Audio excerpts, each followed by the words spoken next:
See on the screen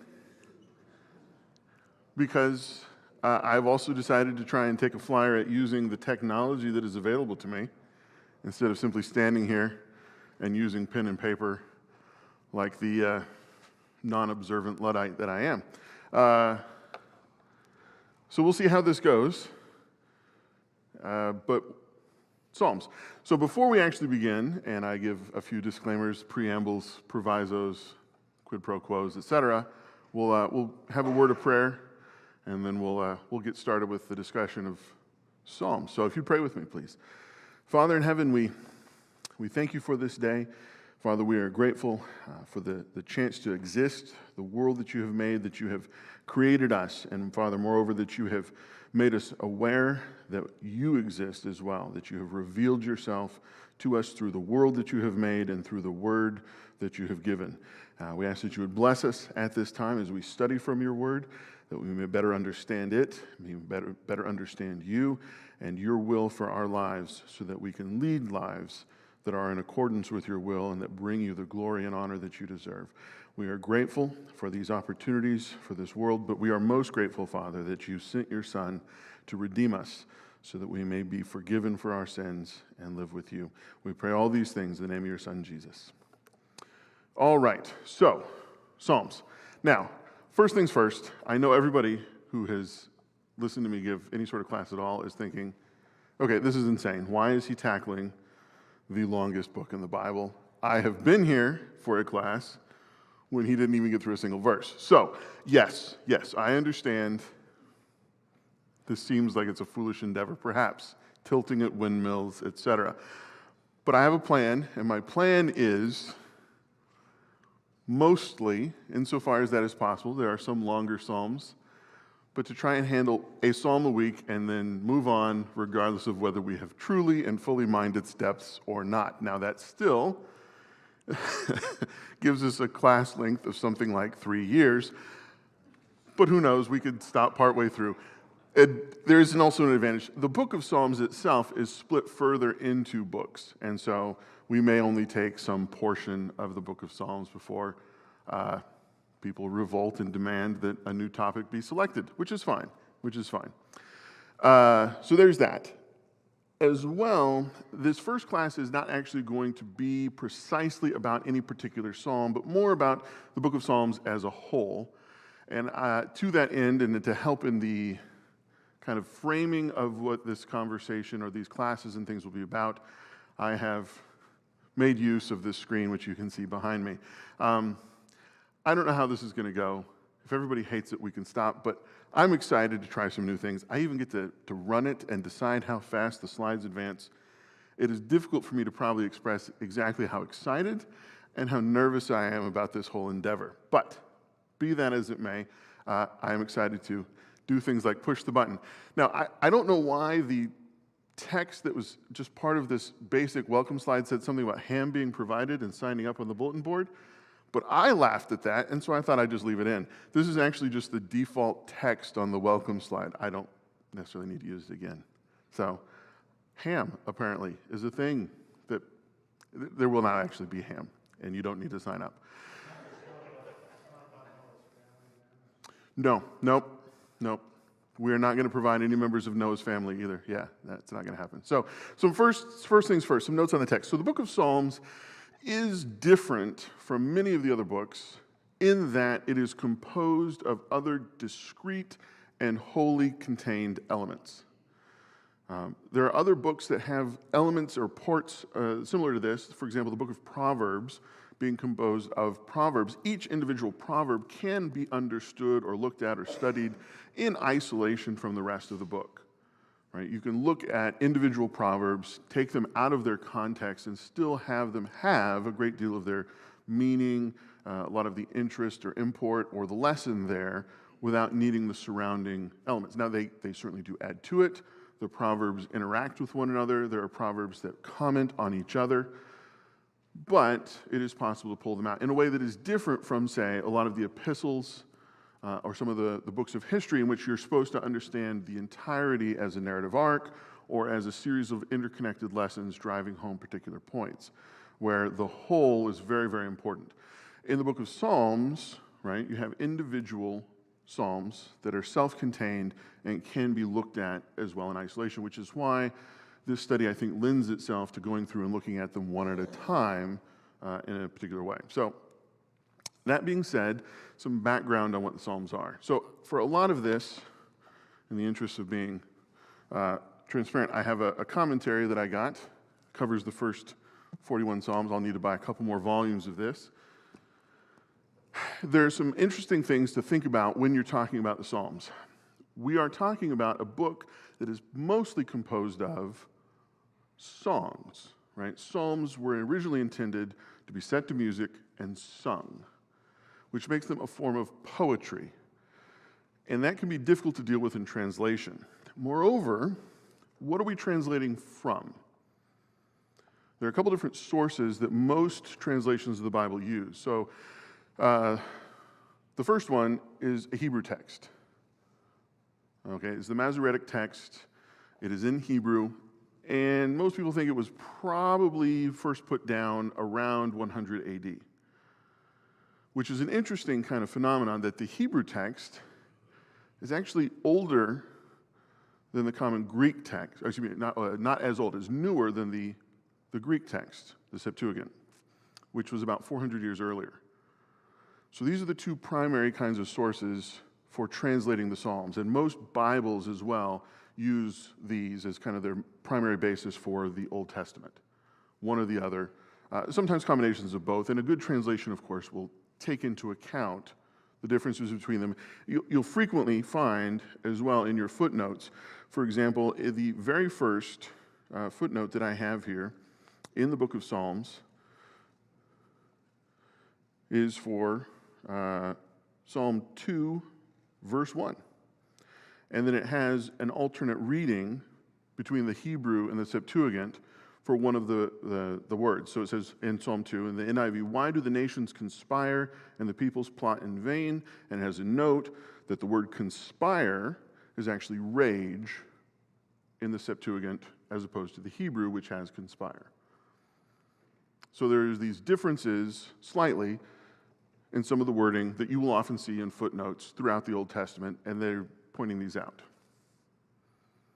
These are not the only translations, however. There are other later, but still ancient versions of this in other languages, Aramaic, Syriac, and of course Latin, that people draw from in order to kind of understand the text. So the two at the top, though, are really the ones that are important. The interesting thing about this, of course, again, is that the Greek is older than the Hebrew by about 400 years. So what is the best way to understand this? The Dead Sea Scrolls, sure, are actually older in terms of the extant copies, but the belief is that the origin of those is actually possibly later, which is a weird thing to think about, right? How is that possible? Are they older, but the origins are later? Think of it this way, as if we had Shakespeare, right? We had a copy of Shakespeare's plays. You could have a copy of Shakespeare's plays that was the oldest one, say, that was, was written in, say, I'm just going to pick a year, 1700, right? This is when it was set down. But you could have a version from 1800 that, because of the internal evidence and because of the surrounding documents about where it came from, you are confident is actually a copy, a direct copy of the original, making the words themselves actually older. And that is what we're actually talking about here, is that for the complete Masoretic and Septuagint, the copies themselves that still exist may have been created later, but the internal and external evidence about when they were originally set down puts them back in terms of the language itself used earlier than the others. Now, I hope I've not thoroughly confused everyone, but looking around the room, I suspect I may have done that. The larger point being is that there are, I should use the proper verb, there are a number of different sources that you can use, but there are not substantial theological differences between them, and where there are variant readings, such as in Psalm 2, we will talk about those. Wayne, yeah. This is a question of interest, kind of regarding to what you just said. Mm-hmm. Is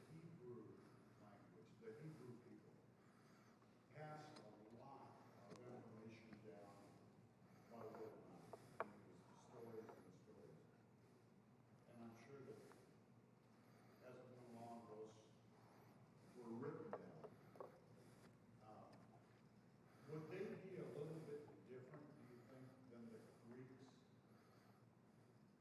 Because they were 400 years earlier, maybe their information wasn't exactly filled in like maybe the Hebrew side was, that's how they passed it down.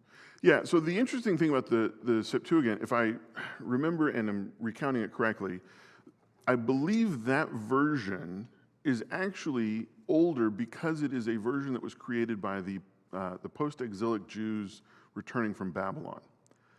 And with Greek becoming the dominant language of the world, of the Mediterranean world, it was set down into that vernacular. And in the after the time of Christ, with the Masoretic text, it was re-put down into Hebrew later. So even though the Hebrew text is the original language, the most complete kind of and oldest in terms of origin version was actually put down in Hebrew by those, put down in Greek by those Jews that were returning from Babylon. And so it's why you get that weird dichotomy of like, well, the Hebrew should be older, right? That was the original language it was in. That's true. But that version that we actually have, the complete Masoretic text, actually ends up being later in terms of its creation. And so in some ways, you end up having the Greek, right? And you can argue, well, okay, the Greek is older, it could be more accurate, but it's already a translation itself from the original Hebrew copies that don't necessarily exist. The key part about this that ends up troubling some people, and I think doesn't necessarily need to trouble us, is that when you compare across different translations from these different times, from these different people who have set them down, you don't encounter things that should be any sort of concern to you to cause you to question the validity of your faith, right? The difference in Psalm 2:1 between the word conspire and rage is not so big as to make you even change your opinion of what that single individual verse could mean, much less have any sort of implication for what it says about in a prophetic way about the coming of Christ, who the Messiah is, and all those sorts of other things, right? That when you have these variations in words, I'm going to talk about this a little bit later on, this is a very common thing that we have, and we have to deal with ourselves because we're dealing with another translation into English. And English is a very different word than either Greek or Hebrew, or a very different language than either Greek or Hebrew. It's just part of the struggle of dealing with things in translation. Earliest translations of the Bible, so if you have an earlier version in English, tend to use the Septuagint as their base. Later ones tend to use the Masoretic. So my NIV here uses the Hebrew text as the primary text and puts the word conspire in Psalm 2:1. If you go back earlier to the King James or possibly the American Standard, you probably have the word rage because it was, again, using the Greek rather than the Hebrew in order to put that down. But this is not the sort of thing that, again, people even tend to notice when you're having a reading during the middle of a church service. If someone was to read it out of the NIV and you're reading in the King James, you can chalk that up to a slight difference in the translation without even realizing that it's also in the Hebrew and the Greek. Not a big deal. So, some fun facts and quick notes. There are other things that are in the book of Psalms that are not necessarily part of the Psalms themselves. They have titles. They have additional words. They have additional comments. 57 of them are actually labeled Psalm.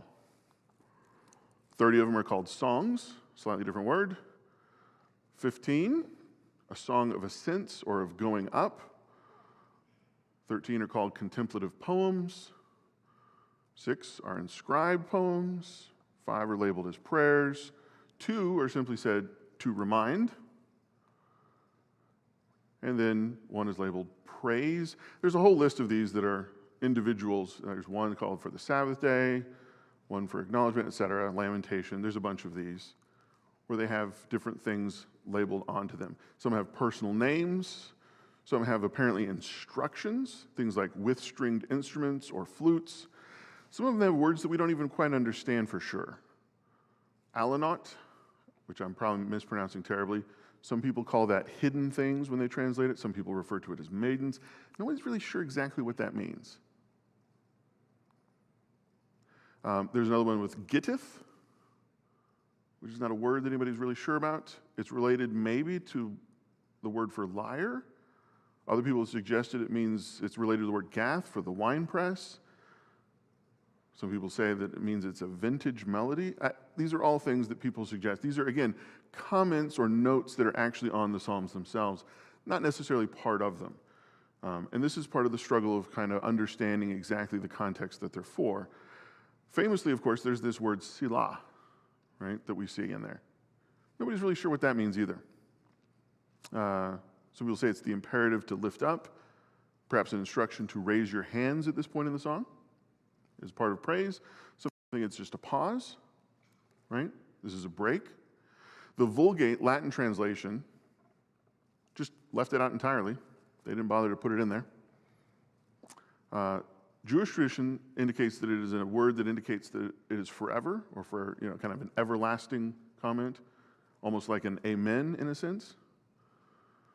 And some people argue it's related to the Aramaic word for pray. It's not really known. But again, it does not appear to be part of the Psalms themselves so much as in the same way that you would have notes in a song. The notes don't necessarily inform your understanding of what the words mean, or the way in which a song is played, fast or slow, doesn't necessarily, again, affect the context of the words. I hear my father right now, if he's listening to me, arguing that point vociferously, that the tempo can affect that. But I hope you take my meaning. Yeah? No, they are not all written by David, and the authorship of a lot of them is just simply unknown. This is something that I wasn't going to get into right at the very beginning, but it's a good point. We can talk about it when they come up. But a lot of scholars argue vociferously about exactly who wrote which ones. Some of them certainly do say things like of David, but then even then, what that means, and does it mean he wrote it? Does it mean it's of David's time? Does this mean this was for the court of David or in some way related to him that doesn't indicate authorship? But of course, he was a person who played music, played for Saul famously. He was very good at it, so it could very well mean that he did write a bunch of them.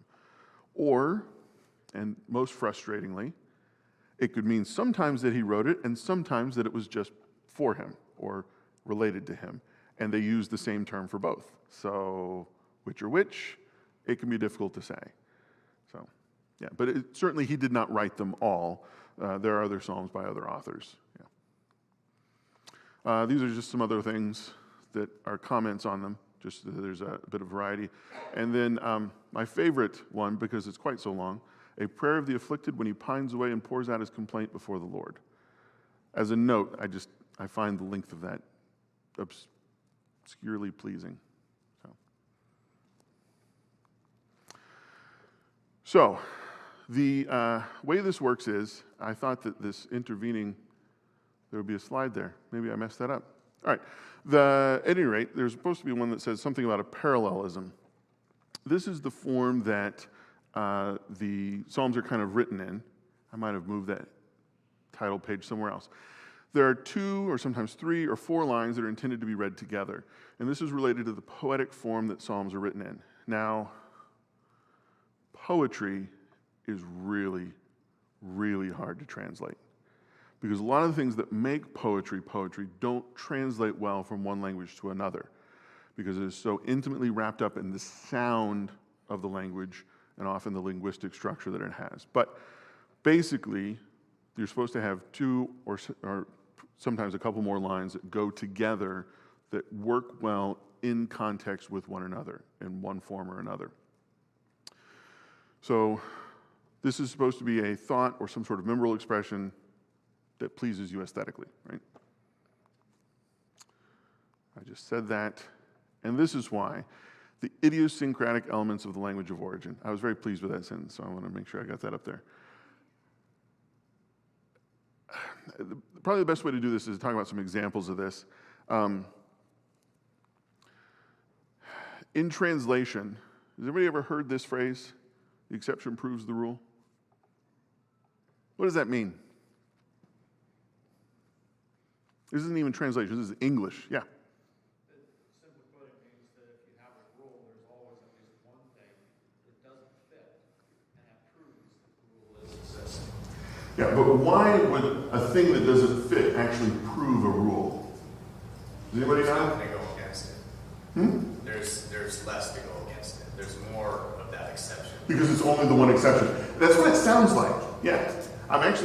That's actually not what it is. This is an old, and you'll recognize this because we still use this sometimes. Do you know what the oldest definition of prove is? Test. Right? We think about a proving ground, right? You got to go and take it out and test things. The meaning of that phrase is it's the exception that tests the rule, that pushes it to its limit to see if it's really a rule. Is that really a rule? It tests the boundaries of it. And only later have we really started to add the meaning of demonstrate. And so when you have in your mind at the forefront, prove means demonstrate, right? You prove it in court. I'm going to demonstrate to you that this is so. That exception demonstrating a rule doesn't make sense. The exception doesn't demonstrate it. The exception tests it. And this is in our own language. Over the last 500 years, a linguistic shift has taken place to make one of our own idioms not make sense to a wide range of our population. People who are native English speakers can get tripped up by this concept. And we're talking about taking words that were originally set down thousands of years ago in another language and have possibly been translated twice before they get to us. So you have to be very careful sometimes about what it is that it means. And then further, for the book of Psalms, it's often not literal. We're dealing with poems, with songs, and people using expressions of different kinds in order to try and convey an idea in a non-direct way. Yeah? So I agree with what you just said, Good. but historically, there have been, and you've gone through some of it, historically there has been translations that might be different in their inference, but not changing the facts. And I think that sometimes our classes, not this one, of course, because it's perfect. Oh, well, thank you. It's very But, kind. our classes have dealt with spending too much time trying to define a term instead of trying to define the meaning of what we're doing. Sure. And one of the things I like about Psalms is you can dream about something for years and then get it or do it. It's not as good as the dream. The experience isn't the same. I like Psalms because it takes you mentally kind of down. It's like a good story, I guess, or a good movie. It takes you somewhere that is pleasurable or that you understand it. I think I understand David more by reading Psalms than reading about what actually happened. Sometimes, yeah, certainly can be the case. And I wanted to say this, a lot of this, to get to kind of that point, that one of the great advantages of using the Psalms and studying through them is being able to immerse yourself in that language and enjoy the beauty and the aesthetic nature of it, the poetry of what's going on, as a way to take the ideas that it contains and understand them in a fuller and deeper and more permanent kind of way. So that's what I meant to say. No, and I think you said it well. I think you did. One of the things that the Psalms do wonderfully well is express these kinds of ideas in ways that become memorable, right? That it's not just getting the sort of doctrinal idea to come out of things or the point being driven across. We remember Psalm 23, right? The Lord is my shepherd, I shall not want. And people remember those words, right? Thy rod and thy staff, they comfort me. And it is part of that is the very poetic way that is expressed, the very vivid imagery that it has, becomes a very, very useful tool in communicating this deep truth about God and his love and care for us in a way that is easier to remember, more pleasing to contemplate, and simple to convey, even to a small child, in ways that a theological work that is, thick and full of technical terms is not going to be able to do. It may contain a greater degree of precision in the work of theology about exactly what this means and defining exactly the relationship of who God is and who I am and what that means between the two of us. But for you to feel that and know that in a way that goes straight through you, right, body and soul, the poetic language is often a much more effective tool for this, which is not to discount the value of either one of those, but to say that they help make a more complete picture when you can approach it from both directions. So, the French word, grand, this is for you, Mom. My mother made it in French Mother's Day, so I'm going to try and use a little bit of the French that I learned once upon a time in this moment. There's a joke in French that doesn't necessarily make a lot of sense in English. Right? Napoleon famously was pretty short, right? So there's a story that goes that Napoleon one day was trying to reach a book on a shelf, and it was just a little bit too high. It was a lot of reach. And one of his field marshals came over and said, "Excuse me, but I'm taller than you. Allow me." And Napoleon looked at him and said, "You are longer, Field Marshal." Did anybody get that joke? And my wife does, because I've told this before and I've explained it. But it makes sense if you know French or if you tell it in French. Because grand does not just mean tall. It can also mean great. It's a play on words that doesn't translate to English because we use two different words. But in French, je suis plus grand que vous can both mean I am taller than you and I am greater than you. Which is why Napoleon's response was that the long Marshal, you are longer, Field Marshal. Is to emphasize you can't use that word because I don't want anybody thinking that you're trying to say you're greater than I am. The word grand has two meanings for the same word in French. When you translate it to English, you start to lose that. And so this is one of the problems with translation. It gets worse. You may know what a haiku is? What's a haiku? Japanese poetry. It's a Japanese poem, one particular poet form. What is the form of a haiku?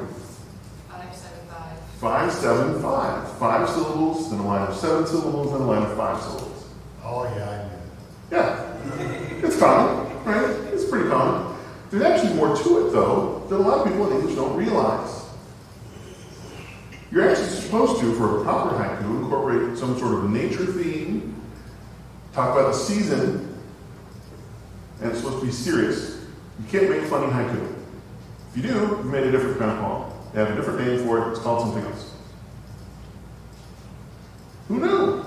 Who knew? We translate these. It's also a problem because Japanese uses syllables. They don't use letters to form their words. They use syllables.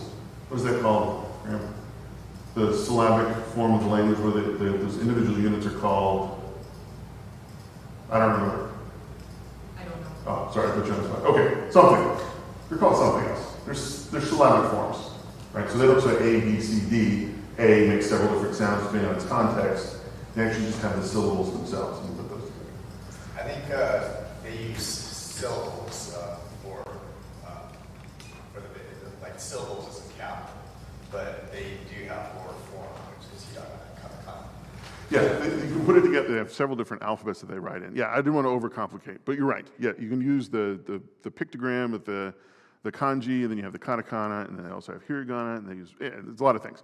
But my point is there's a lot of things that go into haiku that we don't necessarily know about. You can make your haiku about death by leaving off the final syllable. This is one of those great little points that's completely obscured by translation because we don't have to keep the same syllable count. We sometimes can't when we bring it into English. And so an important element to tell you that this poem is actually about someone's death or about the concept of dying is completely lost when we no longer know that the final line has 4 syllables instead of 5. Translation of poetry is really hard. They also have a bunch of extra seasons, traditionally.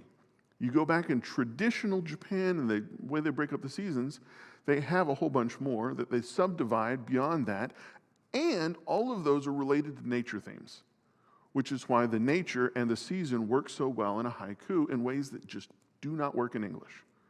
It just doesn't work the same.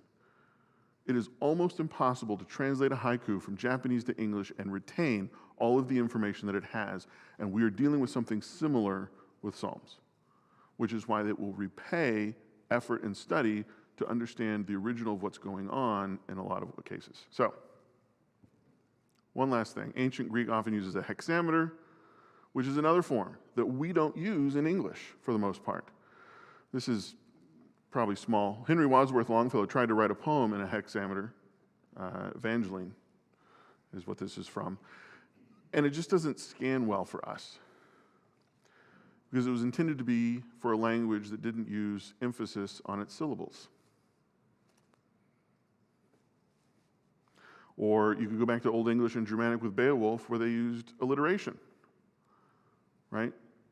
Their poetic form put emphasis on things like, you see the first line, praise of prowess of people kings, that repeated P sound, or the S and the D in the second line, spear-armed Danes, days long sped. We just don't really read that the same way. I also have it in Old English if anybody's able to read that. But they also have a word at the beginning there, whet. We don't have a word like that in English. We have it low here, but it really was just a word that was intended to grab your attention. It didn't actually mean any of the things that we translate it to mean in English. All right. Enough about other things. I've probably belabored that other point long enough. Psalms, parallelism. Here's where I put my title. The structure that they have, synonymous parallelism. So this is the first example. This is an example from Psalm 105. Israel also came into Egypt, and Jacob sojourned in the land of Ham. So if I was to tell you that this is a synonymous parallelism, the two lines go together, and they're called synonymous, what does that mean? How do we understand these two lines? It says the exact same thing twice, and in the same order. Israel is equivalent to Jacob. Egypt is equivalent to the land of Ham. And it talks about, in both lines, Israel going into Egypt, Jacob going into the land of Ham.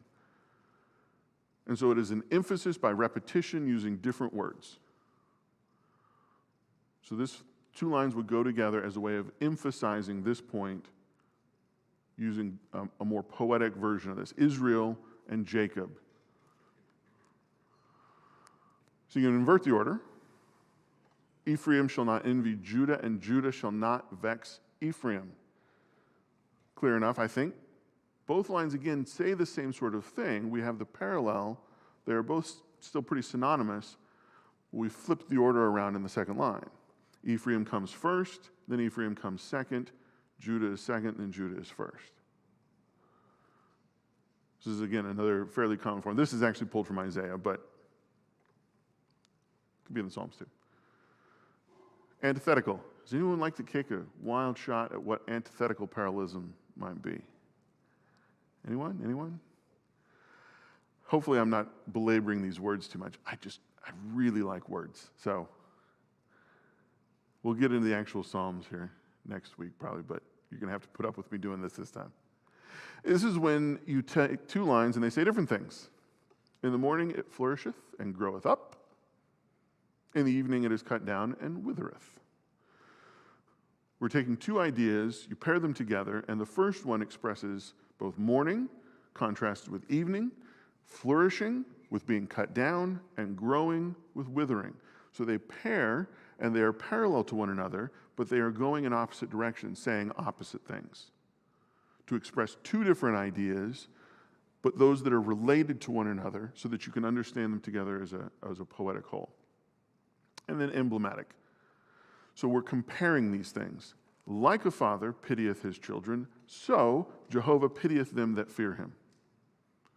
Once again, we have two lines in parallel that work together to express an idea, to communicate this, to say that if you can understand how a father feels about and treats his children, you will understand what I'm going to tell you about how God treats and understands those that fear him. So using one thing as an emblem for the next. I'm moving quickly because I'm running out of time. I'm sorry about moving so fast. So incomplete parallelism. The fruit will thou destroy from the earth, their seed from among the children of men. This is not quite the same thing, right? Fruit and seed are not the same thing. The seed is the beginning of something, where it comes from, where it grows. The fruit is actually what comes after. So it's taking a different concept, and it is not putting them, the two ideas are still related, right? The word destroy does not actually appear in the second one. It's only implied from the first. So the parallelism doesn't match quite so completely as the other forms, but you still have two related ideas that are being expressed together, and then an uncompensated one. Jehovah, rebuke me not in thy wrath, and chasten me in thy hot displeasure. So again, Jehovah does not appear in the second one at all. You don't have the same form in the two lines, but they are still intended to convey a coherent idea together. Two lines to be read together. And then finally, a building parallelism. These four lines are intended to arise or to stack to a point that is being made. Ascribe unto Jehovah, ye sons of the mighty. Ascribe unto Jehovah glory and strength. Ascribe unto Jehovah the glory due unto his name. And then the conclusion that they have been building to, worship Jehovah in holy array. We credit God or note these things about him 3 times, and the conclusion of this is that he is worthy and deserving of worship, as the parallel lines that are related build to a conclusion. There's a whole bunch of other things. I can talk about these another time, but these are various forms. They're so fascinating to me, but I know they're not for a lot of other people. The only one that I'm really going to point out, because this is probably a big one that is used frequently in the Psalms that is not well understood, is hypokatastasis. So a simile, as people probably know, is when you say something is like another thing, right?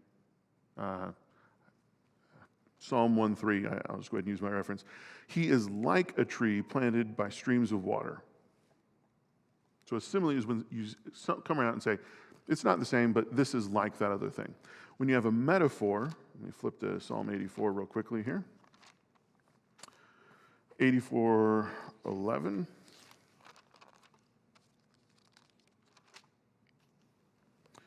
says, for the Lord God is a sun and shield.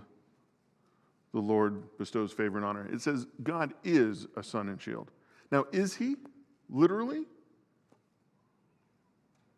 It's an easy question. No, God is not literally the sun. We don't worship the sun. God is not literally a shield, but as a metaphor. God is the one who provides light and life and sustains us. He enables us to see and to do things. He is like the sun, but it doesn't actually use the word like, so it becomes a metaphor. Hypokatastasis is when you go ahead and dispense with all of that. In that particular verse in Psalm 22, it refers to dogs surround me. It's not literal dogs. I believe it's a Psalm of David. He's talking there about his enemies, but he doesn't bother to use either simile or metaphor. He just comes right out and calls them a thing that is not literal. There are a bunch of other ones. I'm happy to talk about those, but we'll talk about them as they come up. I am probably a little bit past my time. Are there any questions before we carry on? As I say, we'll talk a little bit more maybe about the types of Psalms and then talk about Psalm 1 next week. But anything we've talked about this morning?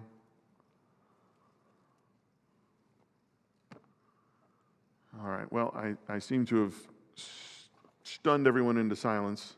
Hopefully this is not too big a departure from the way classes usually go. In any event, I do, as always, appreciate your time, your attention, and your being here. Thank you very much.